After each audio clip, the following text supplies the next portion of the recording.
निगाहें संकोच से झुकी हुई थीं। यदि वह चाहती तो इधर उधर फैली अपनी किताबों, कपड़ों और बर्तनों को उनके स्थान पर रख सकती थी। पलक झपकते तो नहीं बीत जाएंगे कुछ महीने। क्या सब कुछ जैसे का तैसा छोड़कर चली जाएगी चंदन के साथ? अरे आओ न एक साथ बैठकर खाते हैं। उनका प्रबल आग्रह देखकर मिति को उनके साथ आना पड़ा। लीजिए न आप भी। मिति ने झुकी निगाहों से कल्पना आंटी को देखते हुए आग्रह किया। बस ले रही हूँ। किसी नवोढ़ा की तरह चम्मच से छोटे छोटे टुकड़े उठाकर खाने लगी वह। बहुत अच्छे बने हैं, आपने बड़ी मेहनत की। वो रुचि लेकर खा रहा था। वाह कैसे बिछा जा रहा है। और किसी की मेहनत की तारीफ करते तो मुंह में दही जमी रहती है। अभी परसों की ही तो बात है, पड़ोसन के बहुत समझाने पर उसने ड्यूटी से आते ही उसके हाथ में चाय की प्याली थमाई थी, जिसे देखते ही वह भड़क उठा था। किसने कहा तुझसे चाय बनाने के लिए? हाँ, तेरी उस दिन की बात सुनने के बाद तूने कैसे सोच लिया कि मैं तेरा दिया कुछ भी खाऊंगा पीऊंगा? तू तो मुझे खाने में जहर मिलाकर देना चाहती है न? वो कलेजा फाड़कर चीख रहा था। तो थूक दे चाय में। मेरी बात तो याद है तुझे, और तूने क्या रिपोर्ट लिखवाई थाने में? मैंने तुझ पर रेप केस का आरोप लगाने की धमकी दी है। मेरा तेरा कोई खून का रिश्ता नहीं है। मैं तेरी गोद ली हुई संतान हूँ, जिसका कोई डॉक्यूमेंट्स नहीं है। तू तो मुझे बाल संरक्षण गृह भेजना चाहता था न? मुझे घर से निकालकर रंगरेलियां मनाना चाहता है। ऐसा ही नाटक करना था तो पहले ही क्यों रखा? मुझे मार डालता हत्यारा। जीकर ही क्या कर रही हूँ? वो अपने कमरे में लेटी बहुत देर तक रोती रही थी। बार बार थाने में पड़ी डांट उसके कानों में गूंजती रही थी। आपको शर्म आनी चाहिए अपनी ही बेटी के खिलाफ शिकायत दर्ज कराते हुए। इसने यदि झूठी रिपोर्ट कर दी तब भी आप लंबे से नप जाएंगे। यदि किसी भी प्रकार की प्रताड़ना की शिकायत मिली तो आप पर विभागीय व्यक्ति होने के नाते भी कोई रियायत नहीं की जा सकेगी। उसके चेहरे पर जैसे 12 बज रहे थे। उसके सड़ियल स्वभाव से सब पूर्व परिचित थे। जहां भी रहा अपने नीचे वालों का जीना हराम किए रखा। पुलिस वाले 24 घंटे के नौकर हैं, लगातार काम करते रहो। दारू गांजे से कमाई मत करो। बताए कोई इनसे कि पुलिस वालों के घर द्वार नहीं होते क्या? क्या समाज में सिर उठाकर जीने का उनका हक नहीं है? क्या पुलिस के छोटे से वेतन में बच्चों को ऊंची शिक्षा दिलाई जा सकती है? ये तो साफ साजिश है सिपाही का बेटा सिपाही और अफसर का बेटा अफसर बनाने की। इसलिए तो भगवान ने संतान का मुख नहीं दिखाया। एक को पाला भी था तो लात मारकर रफू चक्कर हो गया। अब आया है पंजे में। उसने सुना था ड्यूटी वाले आपस में बातें कर रहे थे।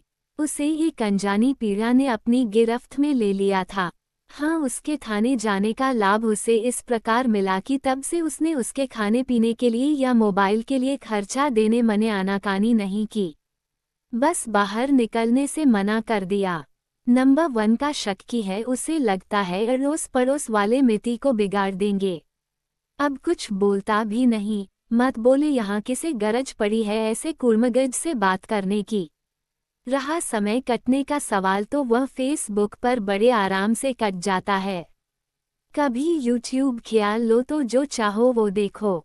हाँ, परेशानी हो जाती है कभी कभी एडल्ट वीडियोस देखकर, तब के लिए नींद की गोलियों का इंतजाम रखना पड़ता है उसे। आप बैठिए, मैं जरा एक पैकेट दूध लेकर आता हूँ चाय के लिए। वह अपने कपड़े से पैसे निकाल रहा था। अजी, आप कहाँ जा रहे हैं? हमारी मिति बेटी ले आएगी। उसने अपने बैग से निकालकर 100 रुपये का एक नोट मिति की ओर बढ़ा दिया। कोई नई बात नहीं है, जब आती हैं कुछ न कुछ घटा ही रहता है। वो इतनी भी नासमझ नहीं है, अपने बीच से उसे हटाने का बहाना है सब। उसे क्या अच्छा ही है, अवसर का लाभ उठाकर वह भी चंदन को बुला लेती है मिलने के लिए। आज तो वह शहर से बाहर है। ऊब मिटाने के लिए उसने एक अंगड़ाई ली और दरवाजा उड़काते हुए बाहर निकल गई। डेयरी घर से लगभग 500 मीटर की दूरी पर थी। वह आराम से गई आई आस-पास के घरों पर काम करते मजदूरों पर नजर डालती। 2 बजे की धूप उसके दाएं अंक को तपा रही थी। नवंबर के शुरुआती दिन थे किंतु ठंड अभी विधिवत प्रारंभ नहीं हुई थी। उसने सुना है मौसम चक्र बदल रहा है। दरवाजा उसी प्रकार उल्का था जैसा वह छोड़ गई थी। उसने बिना आवाज किए अपन अंदर जाने लायक दरवाजा खोला और सीधे अपने कमरे में चली गई दूध लिए। बगल वाले कमरे से धीमी किंतु स्पष्ट आवाजें आ रही थीं। और तो जो भगवान ने किया उसे कोई बदल नहीं सकता, किंतु मैं इस लड़की से बहुत परेशान रहता हूँ, एक भी बात नहीं मानती। बताइए, जब घर में कोई महिला नहीं है तो कौन सिखाएगा भला बुरा उसे। कुछ कहने की कोशिश करता हूँ तो गलत भावना मन में लाती है। सच कहूँ तो इस लड़की ने कभी मुझे बाप का दर्जा दिया ही नहीं। रो ले नया मुर्गा पाया है न। मैंने तो तुझे बाप नहीं समझा, तूने ही कब मुझे अपनाया। वो किचन में जाकर चाय का पानी चढ़ाने लगी। सोकर उठने के बाद चाय मिल जाए तो तबीयत फड़का फाइट हो जाती है। बच्ची है ठाकुर साहब, समय आने पर सब ठीक हो जाएगा। उसने सहानुभूति भरे स्वर में कहा। क्या सुधरेगी मैडम? पहले जमाने में इतनी उम्र में लड़कियां अपनी ससुराल जाकर पूरा घर संभालती थीं और इसे देखिए दोपहर ढले सोकर उठती है। पूरी रात मोबाइल पर न जाने क्या करती रहती है। देखते देखते मेरा घर शमशान हो गया। थोड़ा थोड़ा सीखती तब भी कम से कम अपने लिए तो पका खा लेती। नौकरानी लगाओ तो दरवाजा नहीं खोलती। मैं ठहरा नौकरी वाला इंसान, वह भी पुलिस की नौकरी जिसमें घर परिवार के लिए कोई समय नहीं होता। उद्धरण कभी कुछ सिखाने की कोशिश किया। माँ थी तो उसने भी कभी कुछ करने न दिया और तू तो बस रोना भर जानता है, कुछ सिखाता तो जरूर सीख जाती। और अच्छा ही किया न सीख कर। मैं क्या तेरे लिए खाना बनाऊंगी? जा मुंह धोकर रख। चाहे जितना रो ले तेरे लिए तो कुछ नहीं करूंगी। कोई सुने न सुने वह हर बात का उत्तर मन देती जा रही थी। ठाकुर साहब, जहाँ समस्या है वहाँ समाधान भी है। आप भी इसकी शादी कर दीजिए। ऐसी बिगड़ी लड़की को किसके पल्ले बांध दूं मैडम?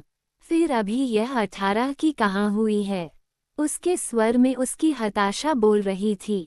कोई करे न करे वह तो करेगा न जिससे ये रात भर बतियाती है। उसका नाम चंदन है।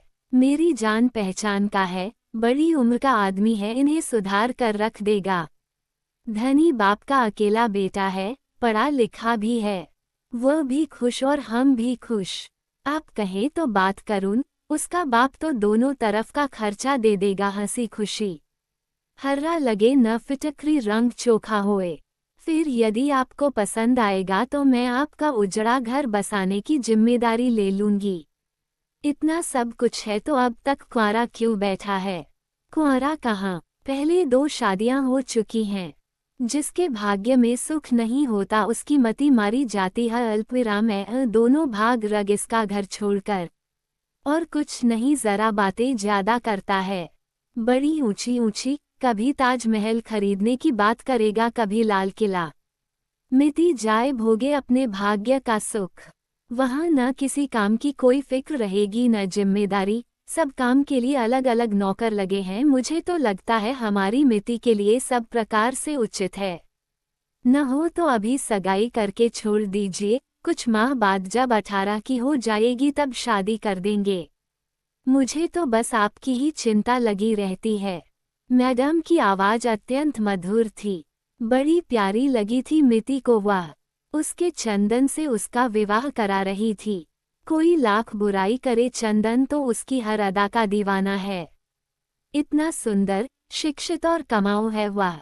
जब तक साथ रहता है लगातार उसकी प्रशंसा करता रहता है। चंदन से मिलाने के लिए वो फेसबुक की सदा आभारी रहेगी।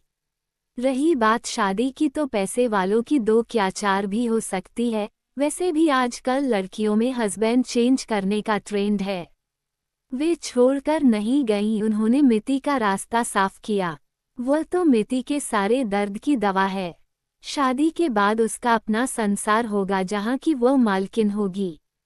वो सब कुछ सीखेगी। इनका उसे सजा देने का सपना कभी पूरा नहीं होगा। बड़ी उम्र का आदमी है जिसकी दो औरतें भाग चुकी हैं, वो मैनिया का शिकार है। बहुत अच्छा रिश्ता ढूंढा है मैडम मेरी बेटी के लिए। क्या मेरे पास उसकी शादी के लिए पैसे नहीं है? क्या वह मेरे ऊपर भार है? अब मेहरबानी करके यहाँ से तशरीफ ले जाइए वरना मैं आपकी सारी चिंता झाड़ दूंगा। उस अधेड़ उम्र के पागल से अपनी बेटी ब्याहने से अच्छा तो मैं उसे किसी कुएं में धकेल दूंगा। जाइए दफा हो जाइए। उसकी चिल्लाहट से पूरा घर झन्ना उठा। उसकी तेज आवाज में धीरे धीरे एक कंपन शामिल होते अनुभव किया मिति ने। हाय चंदन पागल है। कितना बड़ा धोखा हुआ उसके साथ। सोच लीजिए अच्छी प्रकार आपकी बददिमाग बेटी के लिए इतना अच्छा रिश्ता फिर नहीं मिलेगा। फिर आपके साथ इस उम्र में कौन घर बसाने आएगा? वो इस अप्रत्याशित व्यवहार से सकते में आ गई थी। अरे भाड़ में जाए ये रिश्ता और चूल्हे में जाओ तुम। जल्दी भागती हो या उठाऊं पुलिस या जूता? वह बल भर चीखा। दुम दबाकर भाग रही थी वह। पापा, अस्फुट स्वर निकला मिति के मुंह से।